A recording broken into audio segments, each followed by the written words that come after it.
Hello dear students, welcome to Nakul maths classes.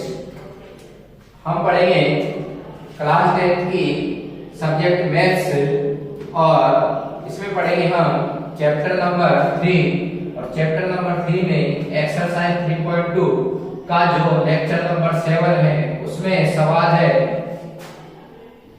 तीसरे का 5वां सवाल। तीसरा जो क्वेश्चन है उसका 5वां सवाल है, यदि किसी भिन्न के अंश और हर दोनों में 2 जोड़ दिया जाए तो वह 9/11 हो जाती है। यानी कोई भिन्न है, यदि उसके अंश व हर में 2 जोड़ दिया जाए तो वो भिन्न 9/11 में बदल जाती है। यदि अंश और हर दोनों में 3 जोड़ दिया जाए तो वह भिन्न 5/6 में बदल जाती है। वह भिन्न हमें ज्ञात करती है। तो क्या करेंगे, भिन्न निकालने के लिए हम एक भिन्न मानेंगे जिसमें अंश व हर को x और y मान लेंगे। यानी अंश तो x मान लेंगे और हर y मान लेंगे। और दो चरों को निकालने के लिए कम से कम 2 समीकरण होना जरूरी है। यानी कि 2 समीकरण हम बनाएंगे इससे। तो क्या करेंगे, सबसे पहले तो हम अंश व हर को x और y मान लेते हैं। अंश माना अंश x है और हर y है, तो अभिष्ट जो भिन्न होगी वो क्या हो जाएगी, x/y हो जाएगी। तो माना सॉल्यूशन माना अंश x और हर y। हमने अंश को तो x मान लिया और हर को y मान लिया। तो अभिष्ट भिन्न होगी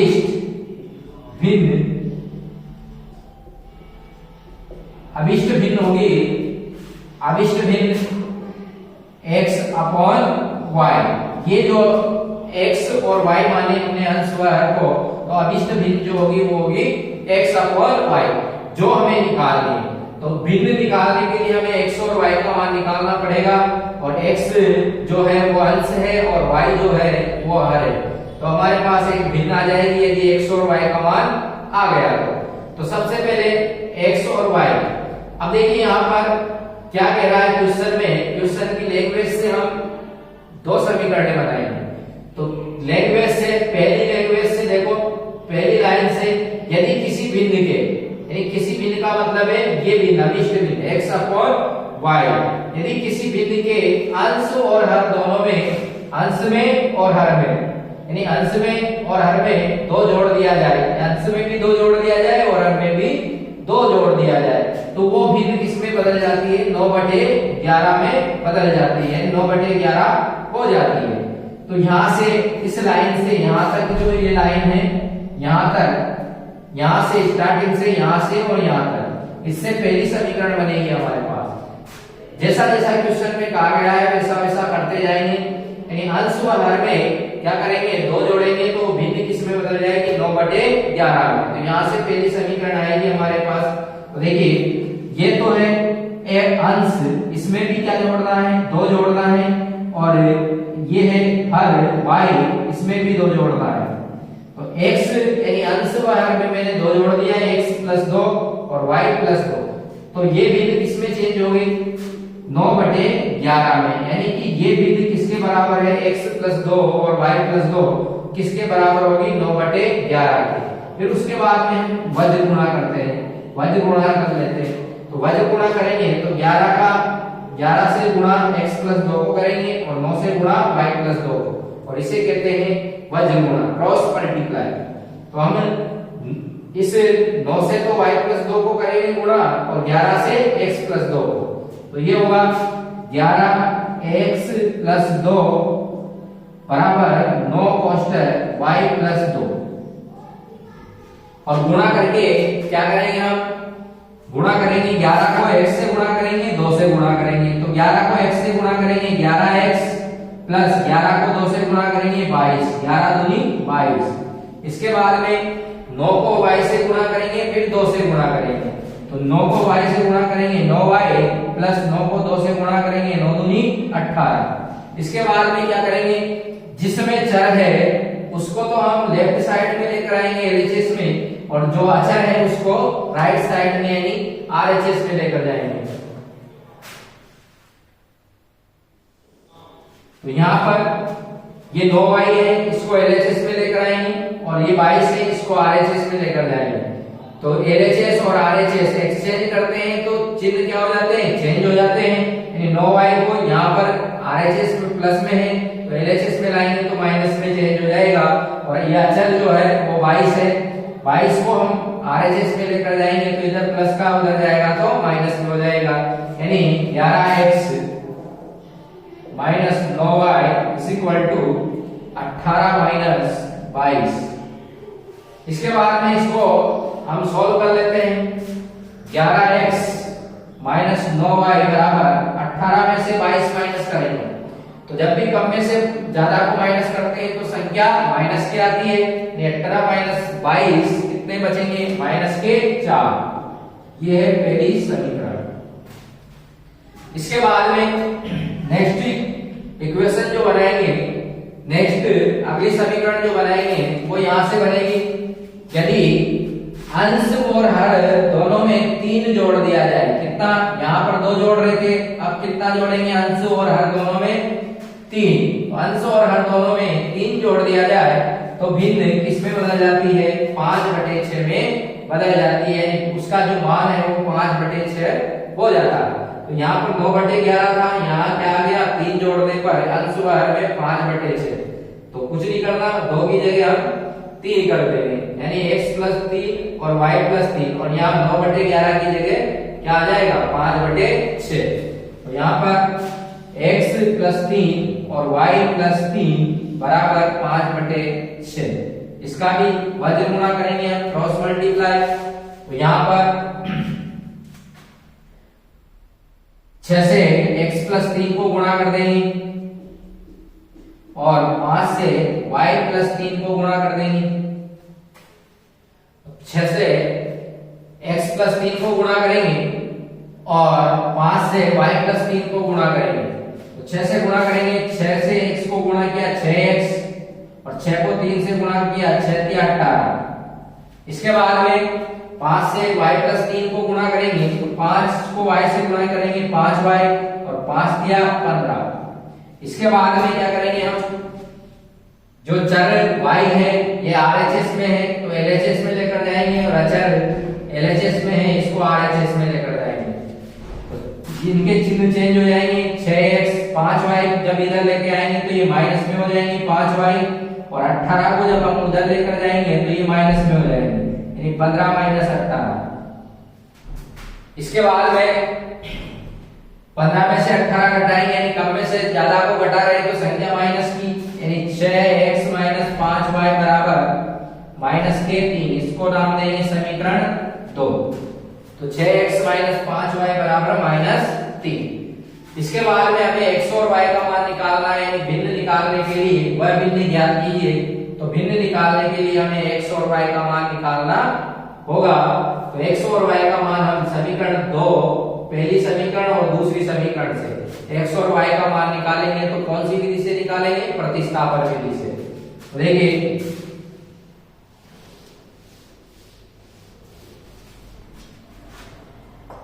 क्या करेंगे हम, प्रतिस्थापन विधि में क्या करते हैं, हम किसी भी चर का मान निकाल लेते हैं, या तो x का मान निकाल लो या y का मान निकाल लो।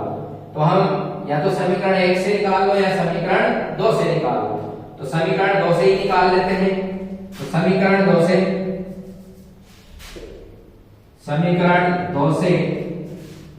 तो समीकरण 2 से हम x और y का मान या तो x का निकालेंगे या y का। तो x का निकाल लेते हैं। क्या करेंगे, समीकरण 2 से इस 5y को हम किधर भेज देंगे, RHS में। इधर बचेंगे 6x is equal to 5y, जब इधर माइनस के तो उधर जाएंगे तो प्लस के, यानी RHS में जाएंगे तो प्लस के 5y माइनस 3। इस 6 को भी हम कहाँ भेज देंगे, बटे में। गुणा में है इधर तो कहाँ जाएगा, बटे में। इसको नाम दे देंगे समीकरण 3। फिर इस x के मान को किस में रख देंगे, हम समीकरण 1 में रख देंगे। तो यहाँ पर x बराबर 5y माइनस 3 3/6 समीकरण 1 में रखने पर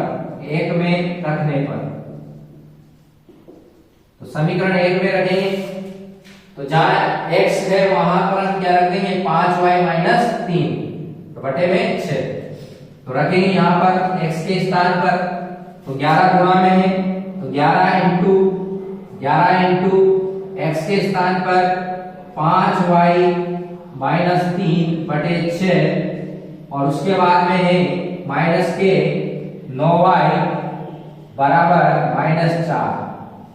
यह हमने x के स्थान पर क्या रख दिया 5y - 3/6 रख दिया। अब इसको सॉल्व कर लेते हैं तो हमारे पास y का मान आ जाएगा। हम इसको सॉल्व करेंगे यहां पर 11 से गुणा कर लेते हैं 11 से 5y को और -3 को गुणा करेंगे तो ये आएगा 11 × 55y -11 × 33 और बटे में 6 -9y बराबर -4। यह हमारे पास आ जाएगा 55y - 33/6 -9y बराबर -4। इसको क्या करेंगे हम एलसीएम ले लेते हैं इसके बटे में 1 लगा लेंगे 6 और 1 का एलसीएम होगा 6 का भाग लेंगे एक बार 1 को ऊपर अंश से गुणा करेंगे तो ऐसा कैसा आ जाएगा यानी 55y -33 माइनस 1 का भाग 6 में 6 बार 6 को 9 से गुणा करेंगे 6 नाम 54 y -4। इसके बाद में क्या करेंगे जो बटे वाला 6 है उसको हम आरएचएस में भेज देंगे तो बटे में है तो कहा जाएगा गुणा में और 55y में से 54y माइनस करेंगे तो कितना 1y यानी y -33 और 6 को जब इधर भेजेंगे तो गुणा होगा यानी 6 को 4 से गुणा करेंगे 24 यानी -24। इसके बाद में -33 को हम आरएचएस में भेजेंगे तो ये प्लस में जाएगा यानी y बराबर होगा +33 और -24 और 33 में से जब 24 को माइनस करेंगे तो ये होगा हमारे पास 9 यानी y बराबर हमारे पास आ गया 9। y का मान होगा 9। अब इस y का मान को हम क्या करेंगे समीकरण 3 में रख देंगे तो ये है समीकरण 3 x बराबर 5y - 3/6 तो इसमें रखेंगे हम समीकरण 3 में देखिए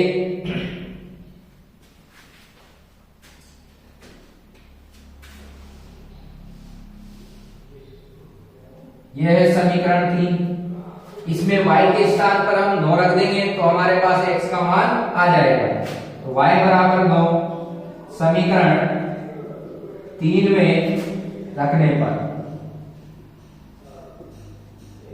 तो 3 में रखेंगे हम तो x बराबर 5 × 9 y के स्थान पर रखेंगे 9 -3/6 5 दाम कितने होते हैं 45 और 45 - 3 बटे 6 45 में से 3 घटाएंगे तो 42/6 और 6 सत्ते 42 यानी x का मान आया 7।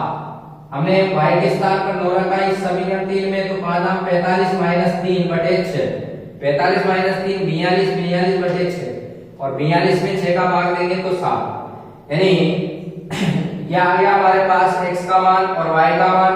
तो अभिष्ट बिंदु क्या होगी x का मान आया 7 और y का मान आया 9 इसका मतलब है अभिष्ट बिंदु होगी 7/9 तो यहाँ पर अभिष्ट बिंदु बराबर 7/9 ये हमारे पास भिन्न आ गए तो ये है हमारी भिन्न अभिष्ट बिंदु 7/9। ये था तीसरे का 5वां सवाल। थैंक यू धन्यवाद। यदि हमारी वीडियो अच्छी लगी तो प्लीज सब्सक्राइब करें और बेल आइकन पर क्लिक करें।